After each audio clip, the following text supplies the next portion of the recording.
first of all, the 737-800 is a very reliable airplane. I personally have flown it as a pilot for over 5,000 hours, never had a problem. So the airplane's very reliable. It's interesting to see that the aircraft actually got to about 5,000 feet above ground before it started to descend, and there was obviously fire in that. So I'd rule out things like icing, the cause of the accident. So there's obviously a fire of some sort. Whether the fire was caused by the engine blowing up, caused by just the engine blowing up for some reason, or there was a bomb on board, or it was hit by a missile, I don't know.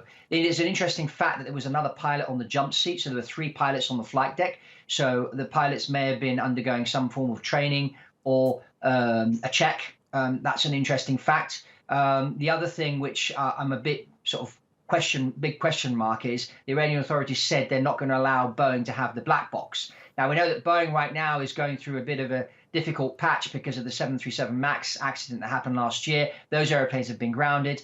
For the 737-800 to crash, that's not good for Boeing. And I think it's important for Boeing to understand why this accident happened. Right. It does seem unfair for Boeing. I mean, can they do something about that? Is Iran allowed to hold back those black boxes once it's completed, especially its investigation?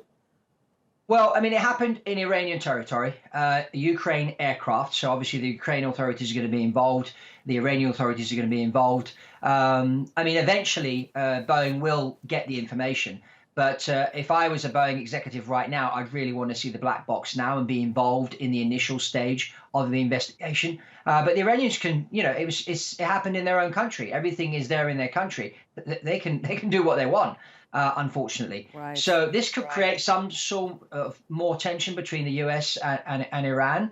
But it's still early to really understand what really did happen here. Okay. Another piece of information, though, that slipped out. Iranians are saying that there was no emergency call or distress call from the pilots before the plane went down. In what kind of situation would nobody be able to make any sort of call for help or at least send out any kind of emergency signal? Well, first of all, engine failures on takeoff usually happen immediately after takeoff. And what the pilots need to do, they coordinate between each other. There's some memory items the pilots need to do. But one of the things they do is advise air traffic control that they've had a failure and what their intention is. This call didn't happen.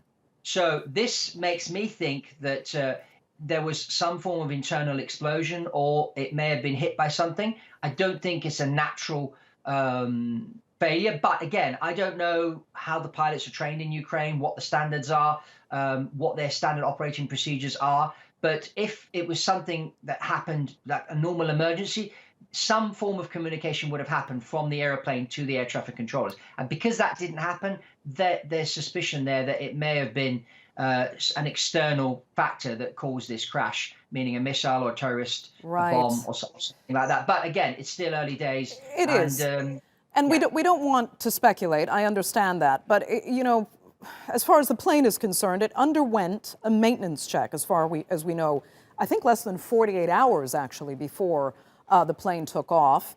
As you said, it's this Boeing 737 model is very reliable. This plane itself was only a few years old.